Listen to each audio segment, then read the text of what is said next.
Bienvenidos a un nuevo Asociamed, en este caso un Asociamed muy orientado hacia National Geographic.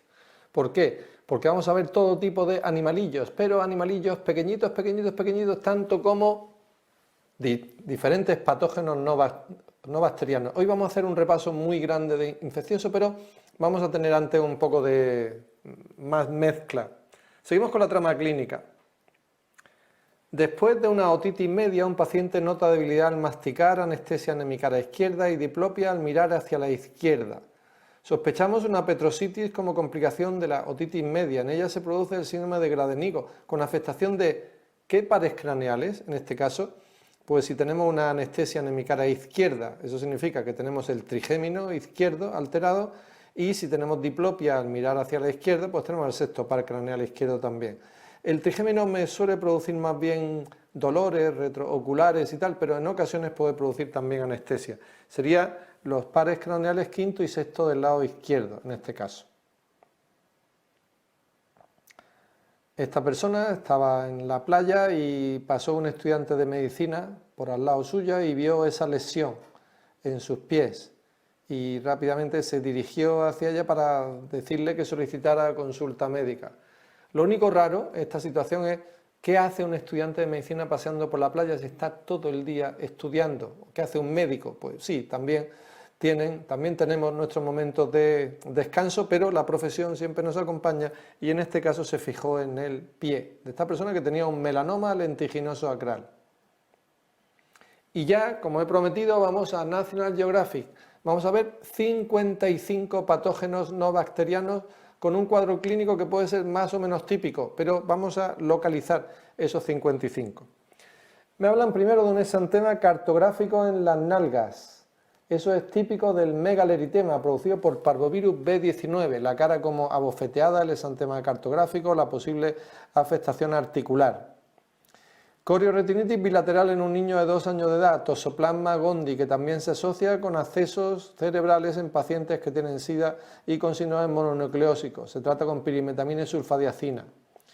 Lesiones ulceradas cutanemucosas extensas y de evolución prolongada en un trasplantado de corazón, de localización nasobucal, rectal y genital. ¿Eso en qué me hace pensar? Eso me hace pensar en un cuadro tipo herpes, un herpes simple en un inmunodeprimido. A este cuadro se llama concretamente un herpes fagedeno, pero bueno, que os quedáis solamente con que es un herpes. Recordad la queratitis herpética, el herpes bucolabial, el herpes genital y la erupción variceliforme de Kaposi, que se puede producir como diseminación en pacientes con herpes, en pacientes que tienen dermatitis atópica, Wiskott-Aldrich, etc.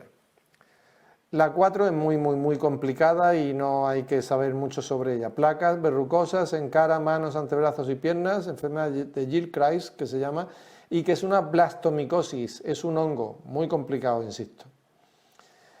En paciente que sufrió disentería 6 meses antes, dolor en el hipocondrio derecho, anorexia y palpación de un punto selectivo doloroso en espacios intercostales inferiores derechos, lo que me habla de un acceso hepático que tiene este paciente, una amebiasis intestinal y un acceso hepático amebiano. Tratamiento con metronidazol fundamentalmente.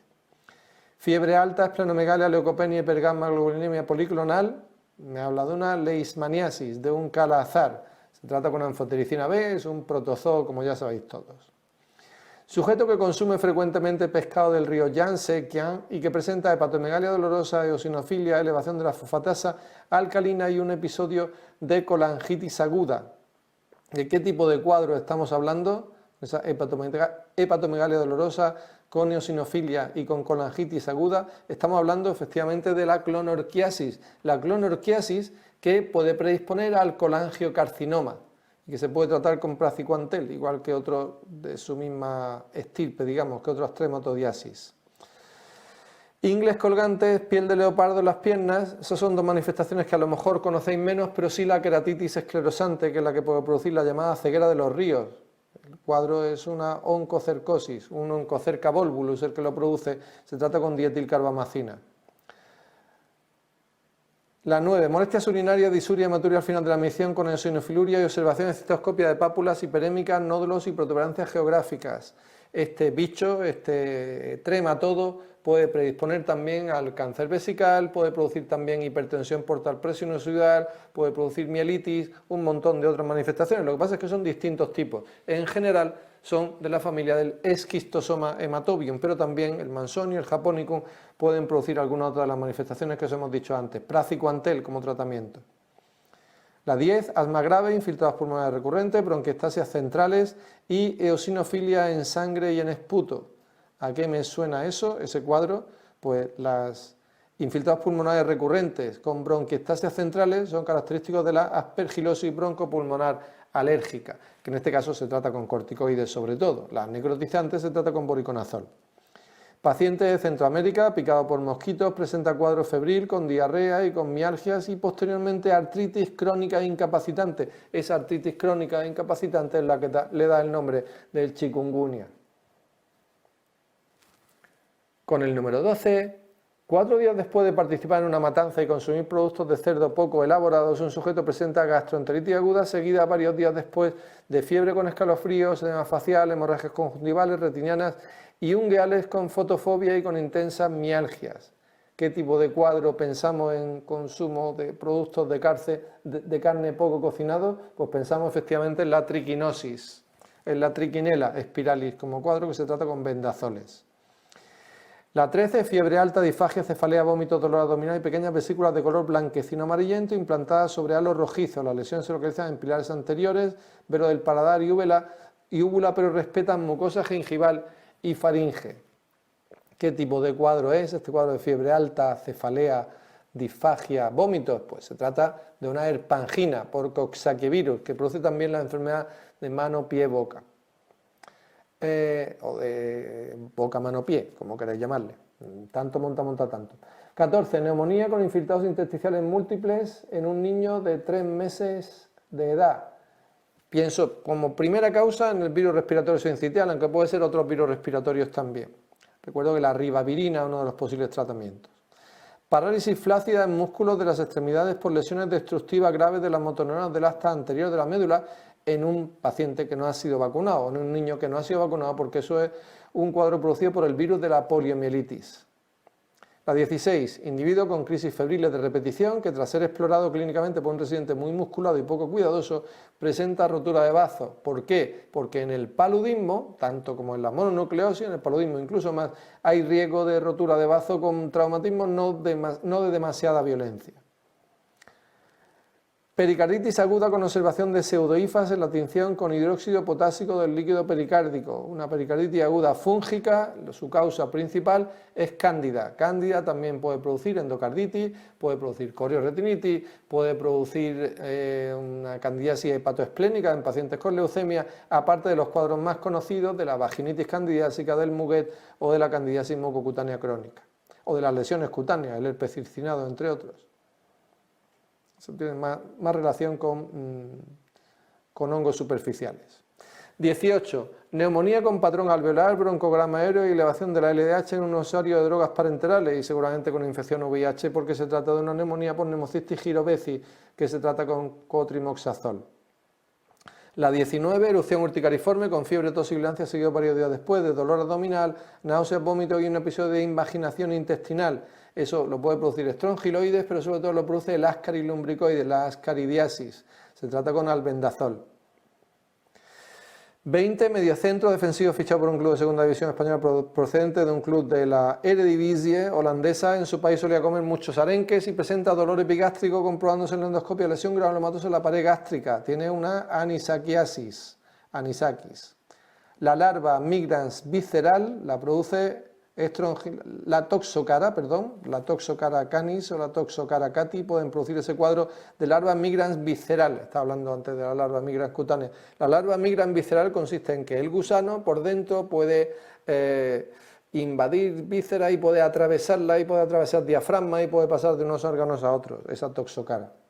Fiebre hemorrágica por garrapatas. ¿Qué tipo de cuadro se produce? ¿Qué tipo de patógeno participa en esta fiebre hemorrágica por garrapatas? El virus de Crimea-Congo. El virus de Crimea-Congo se transmite por garrapatas, no como todos los otros de su estirpe, digamos, que se transmiten por mosquitos.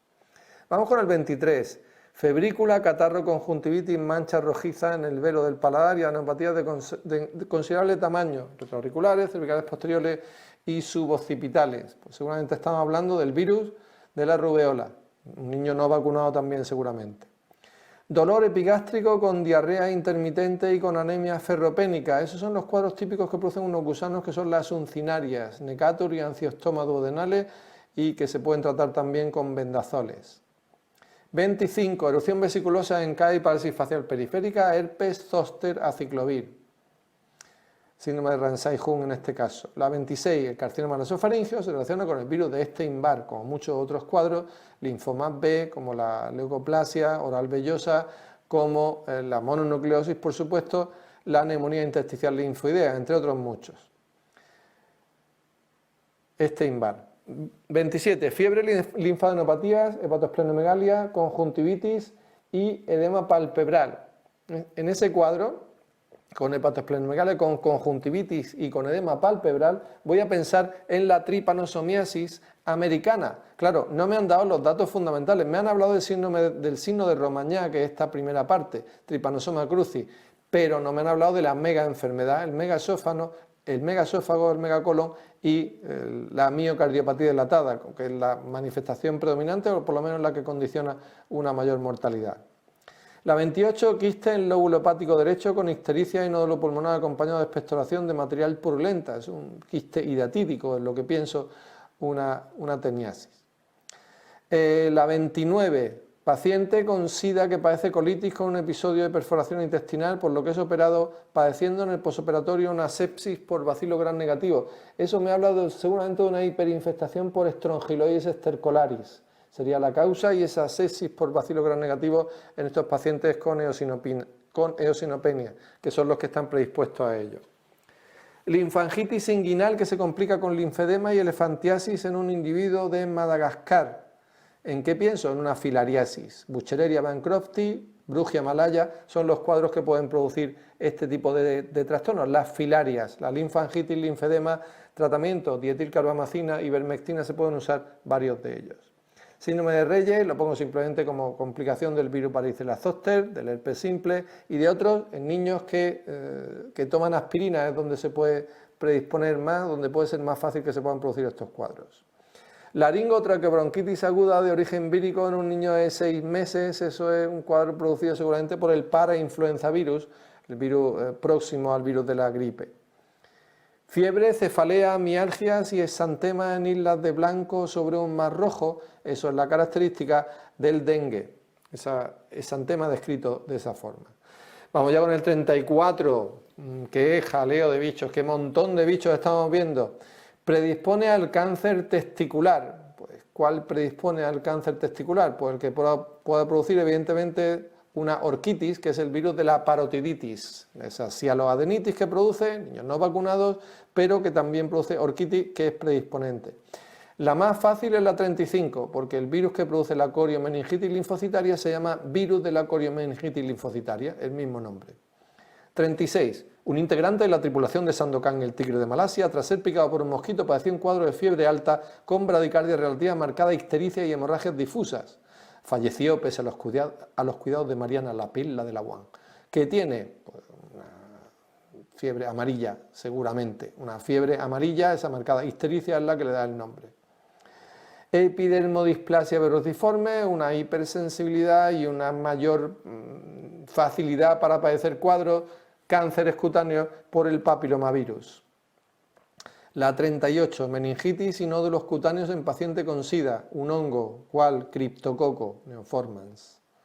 Dan la tinción de tinta china y el tratamiento con azoles, por ejemplo, con anfotericina B. Egiptólogo con neumonía, adenopatía biliar y mediastínica en cáscara de huevo, así como calcificaciones esplénicas.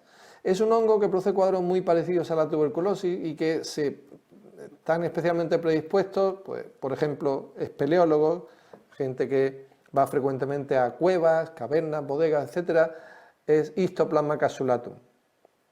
La 40, neumonía, artritis y eritema nodoso, creciendo esférulas en el cultivo en medio de saburó. Esas manifestaciones clínicas asociadas pueden hacernos pensar en un coccidioides immitis, también un hongo y tratado con antifúngicos. 41, otro hongo, rinosinusitis invasiva con tromboflebitis del seno cavernoso en un paciente diabético, con acidosis diabética sobre todo. Hongos del género Mucor, Mucorrhizopus absidia son los que lo producen. Mucormicosis. Encefalitis con células de Mott es la encefalitis de la enfermedad del sueño y por lo tanto el Trypanosoma brucei el que puede producirlo. Melarsoprol o la suramina entre sus tratamientos. 43. Brotes de diarrea con meteorismo y malabsorción en personas con déficit selectivo de IgA. Eso es una infección por giardia que se trata con tinidazol, metronidazol, quinacrina, un protozoo. 44. Embarazada con fiebre y conjuntivitis por un mosquito y el feto sale con microcefalia. Pues eso es el peligro principal que tiene el virus Zika. Estamos terminando ya, oiga. 45. Signos de febril, hemólisis en esplenestomizado tras picadura de una garrapata Ixodes, Babesia, microtio, Babesia divergens. 46. Diarrea grave con colangitis esclerosante en paciente inmunodeprimido con observación de quistes ácido alcohol resistentes en heces y masas redondeadas PAS positivas en la biopsia intestinal. No confundir con enfermedad de Whipple, no confundir con micobacterias navino intracelulares, porque en este caso no son macrófagos cargados con bacilos, son masas redondeadas. Esto es típico del Cryptosporidium que se trata con nitazoxanida. 47. Diarrea grave con eosinofilia en paciente con SIDE que responde al tratamiento con cotrimosazol. Otro protozoo se llama Isospora belli. 48. Vulvovaginitis con santorrea espumosa y punteado hemorrágico en labios menores y en vagina. Trichomonas vaginalis, tratamiento con metronidazol para este protozoo. 49. Hepatopatía crónica en personas que comen muchos berros y no ha visto que Arguiñano dice que hay que limpiar los berros porque tienen como unos caracolillos en el tallo y que eso puede favorecer la aparición de una fascioliasis. La fasciola hepática es la que puede producir colecistitis con eosinofilia.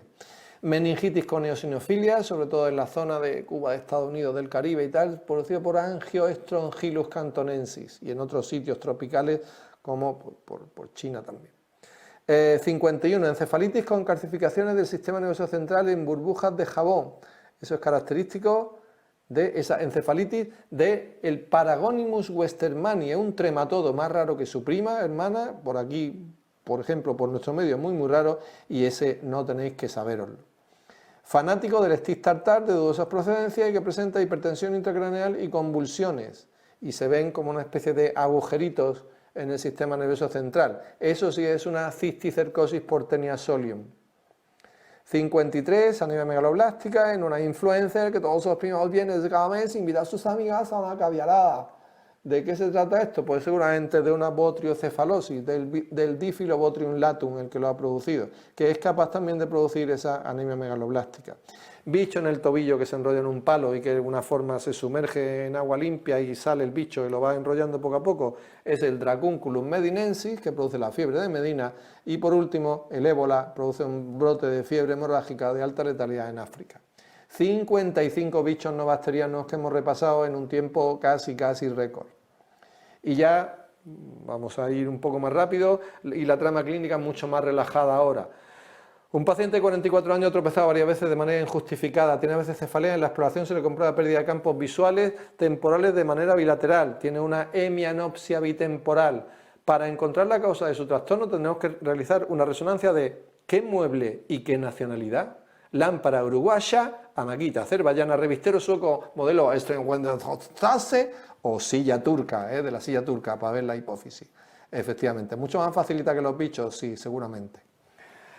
Varón de 58 años sin antecedentes de interés que acude a urgencias por dolor en zona lumbar y perineal de inicio brusco y que va en aumento. A la exploración se encuentra muy mal, tensión arterial 9,5, 110 de frecuencia cardíaca, afebril, dolor en zona lumbar, sin más, y le hacemos una prueba de imagen y vemos esto.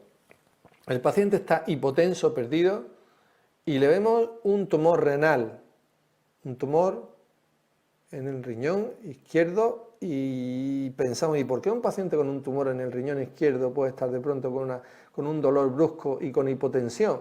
Pues hay una forma, hay una hemorragia que se produce como consecuencia de una complicación en el seno del tumor y que se llama síndrome de Wunderlich. En este caso no vemos la sangre como tal, porque seguramente la sangre se haya depositado un poco más abajo, porque este corte es medianamente alto, pero si vemos cortes de imagen del TAC más abajo, seguramente veríamos esa hemorragia retroperitoneal, síndrome de Wunderlich, en pacientes con cáncer renal.